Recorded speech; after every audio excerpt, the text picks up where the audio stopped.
नमस्कार साथियों, मैं हूं जनकलाल राठौर। आप देख रहे हैं छोटा किसान। साथियों, आज का जो चर्चा है बहुत ही महत्वपूर्ण होने वाला है धान के किसानों के लिए खासकर। अभी मंडियां या सोसाइटीज जहां आप धान गवर्नमेंट लेती है न्यूनतम समर्थन मूल्य पर, वह अब खुलने वाला है।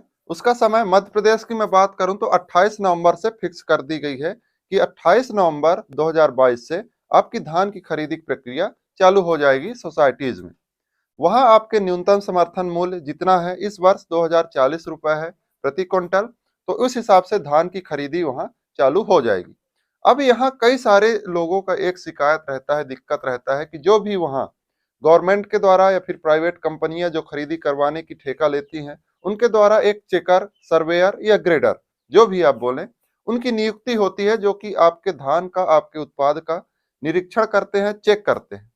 उसमें क्वालिटी का चेक करते हैं कि आपकी धान की क्वालिटी कैसी है, गुणवत्ता कैसा है, आपका धान साफ है या नहीं है, लेने योग्य है या नहीं है, उस प्रकार से चेक करते हैं।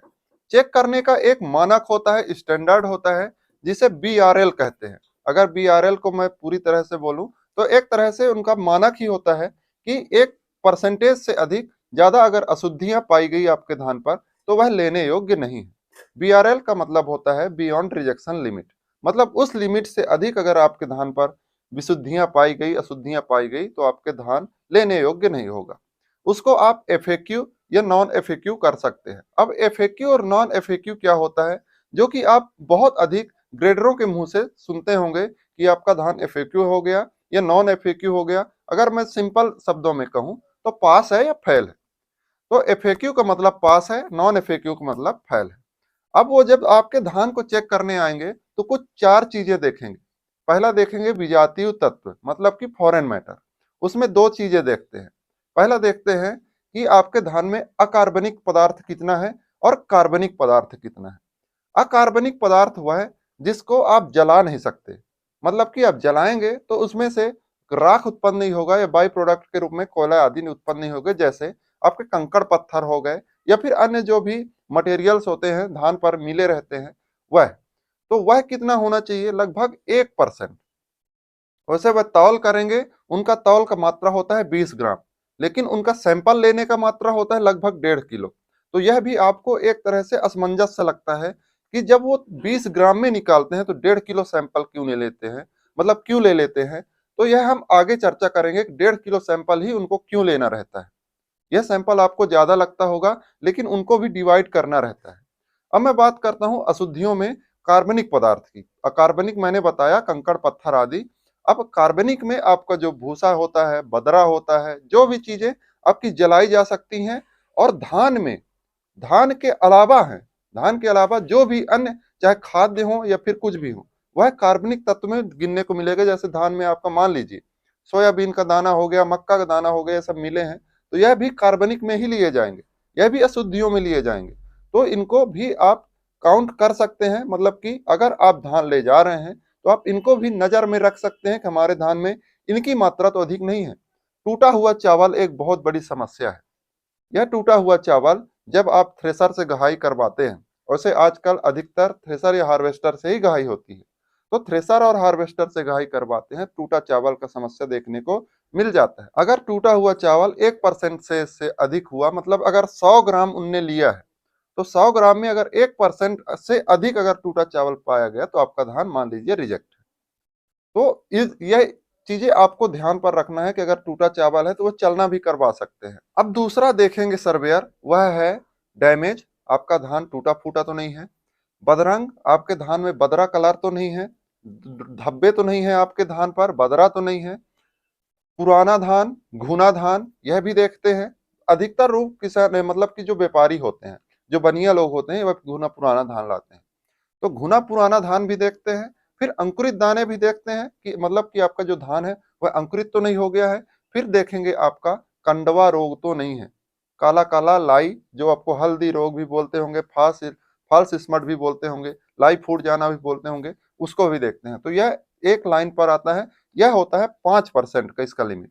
मतलब अगर आप 100 ग्राम ले रहे हैं तो उसमें से 5% आपका जो यह है मात्रा आपकी, जो इनकी मैंने बताया, अगर 5% से अधिक है तो आपका धान रिजेक्ट है। मतलब आप इसको भी ध्यान रखिए कि अगर आप मंडियों में धान मतलब सोसाइटियों में अपना अपना धान लेकर जा रहे हैं तो इनका भी आप ध्यान रखिए कि हमारे धान पर 5% से अधिक बदरा ना हो, 5% से अधिक टूटा फूटा ना हो, 5% से अधिक पुराना या घुना धान ना मिला पाए, या फिर 5% से अधिक आपके धान अंकुरित ना हो, 5% से अधिक कंडवा या लाई ना मिला हो। अब अगला देखते हैं नमी। आपके धान पर नमी, वैसे तो नमी पहले ही देखते हैं, जो मशीन रखे रहते हैं पहले नमी देखते हैं। तो नमी की बात करूं तो 17% से अधिक नमी नहीं लेते। तो 17% से कम ही नमी होना चाहिए, जिससे आपको धान थोड़ा बहुत सुखा लें। वैसे नमी का प्रॉब्लम उनको जाता है जो डायरेक्ट धान की हार्वेस्टिंग करते हैं हार्वेस्टर से, मतलब खेत पर ही धान की गहाई होकर के आपके बोरे में पैक हो जाती है, वहां नमी की समस्या देखने को मिलती है। बाकी जो छोटे किसान है, मध्यम किसान है, वो पहले कटाई करेंगे, धान वैसे सूख जाता है, फिर गहाई करेंगे और सूख गया, फिर धान को उड़ाएंगे और सूख गया, तो उनमें नमी की दिक्कत नहीं होती। अब मैं बात करता हूं आगे, एक और पॉइंट देखते हैं, अधपका दाना। आप दाने देखते होंगे, जैसे आप दाना निकालेंगे धान से तो अधपका रहता है, पाउडर हो जाता है, अगर दबाएंगे थोड़ा तो पाउडर हो जाता है, तो अधपका रहता है। तो अधपका दाना, कच्चा दाना, जिसको हम एक तरह से कहें तो सीधा मुठबदरा, मोटबदरा आप बोल सकते हैं, तो वह दाना भी नहीं होना चाहिए। मोटबदरा दाना लगभग मानक 3%, तो 3% से अधिक इसका अगर आप ले रहे हैं या फिर आपके धान पर है तो आपका धान रिजेक्ट माना जाएगा।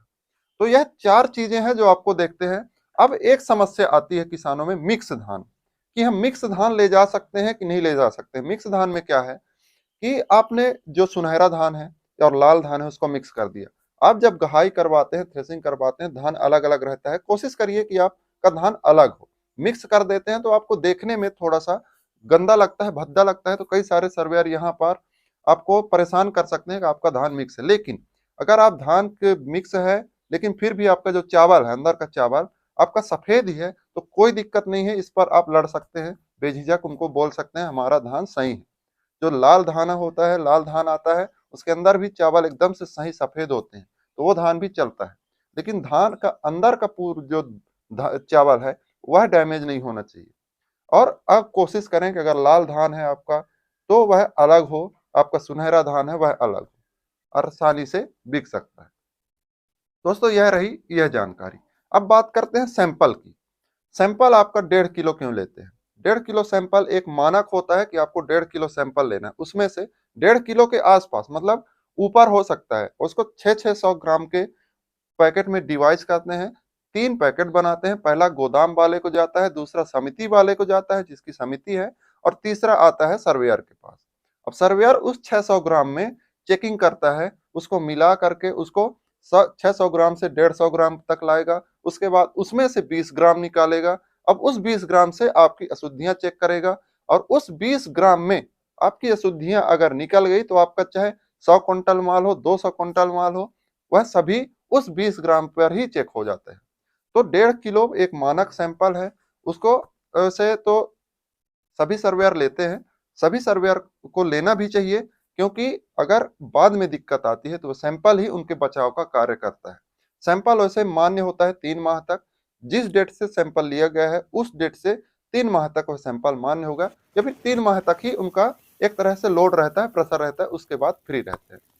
अब दोस्तों हम धान की खरीदी की एक पॉइंट टू पॉइंट चर्चा कर ली है कि किसान जो वहां जाकर लूट जाते हैं, कई सारे ऐसे वो मिला है कि वहां जैसे गंदा माल गया तो फिर लेने देने का चक्कर हो जाता है। तो पहले से ही आप अपने यहाँ पर सफाई रखें, आपके धान में जो भी क्वालिटी है मैनेज करके चले, वहां आपको कोई दिक्कत नहीं होने वाली है। आशा करता हूँ आपको हमारी जानकारी अच्छी लगी होगी। मिलते हैं अगली वीडियो में एक नई जानकारी के साथ, तब तक के लिए धन्यवाद।